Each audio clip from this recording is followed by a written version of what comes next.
ঘন কুয়াশায় ঢাকা ঢাকা মাওয়া এক্সপ্রেসওয়ে গভীর রাতে ভয়াবহ দুর্ঘটনার কবলে পড়ে মুহূর্তেই আতঙ্কের চিত্র তৈরি হয়।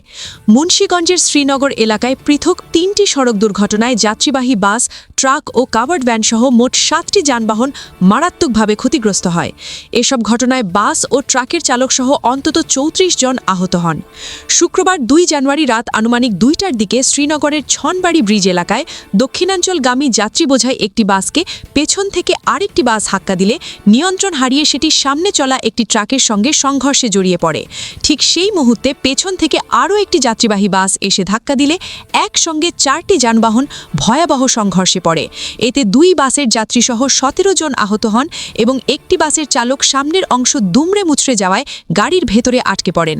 খবর পেয়ে উদ্ধারকর্মীরা ঘটনাস্থলে পৌঁছে দীর্ঘ ১.৫ ঘণ্টার প্রচেষ্টায় বাসের সামনের অংশ কেটে আটকে পড়া চালককে উদ্ধার করেন। গুরুতর অবস্থায় তাকে দ্রুত হাসপাতালে পাঠানো হয়। আহতদের শ্রীনগর স্বাস্থ্য কমপ্লেক্স সহ ঢাকা ও ফরিদপুরের বিভিন্ন হাসপাতালে চিকিৎসা দেওয়া হচ্ছে। এর আগে রাত ১টার দিকে একই এলাকায় একটি যাত্রীবাহী বাস পেছন থেকে চলন্ত ট্রাককে ধাক্কা দিলে বাসটির সামনের অংশ ট্রাকের ভেতরে ঢুকে পড়ে। এতে ৫ জন আহত হন এবং এক্সপ্রেসওয়ের মূল লেনে দীর্ঘ যানজট সৃষ্টি হয়।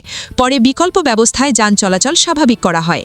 এছাড়াও বৃহস্পতিবার রাত ৯:৩০টার দিকে শ্রীনগরের বেজগাঁও বাসস্ট্যান্ড এলাকায় দ্রুতগতির একটি বাস পেছন থেকে আরেকটি বাসকে ধাক্কা দিলে সামনের অংশ চূর্ণ বিচূর্ণ হয়ে ১২ জন আহত হন।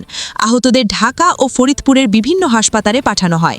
পরে ভোর রাত ৪:৩০টার দিকে লৌহজং এলাকায় একটি কাভার্ড ভ্যান ও ট্রাকের সংঘর্ষে চালক গাড়ির ভেতরে আটকে গুরুতর আহত হন। উদ্ধারকর্মীরা জানান, ঘন কুয়াশার কারণে দৃশ্যমানতা মারাত্মকভাবে কমে যাওয়ায় সড়কে চলাচল ছিল অত্যন্ত ঝুঁকিপূর্ণ। এক রাতেই এক্সপ্রেসওয়ের বিভিন্ন স্থানে একের পর এক দুর্ঘটনা নতুন করে প্রশ্ন তুলেছে কুয়াশার সময় যান চলাচল নিয়ন্ত্রণ ও সড়ক নিরাপত্তা ব্যবস্থাপনা নিয়ে। আপনি দেখছিলেন এনএলবি নিউজ। সাথে থাকার জন্য ধন্যবাদ। পরবর্তী আপডেট জানতে এখনই সাবস্ক্রাইব করুন আমাদের চ্যানেল। ধন্যবাদ।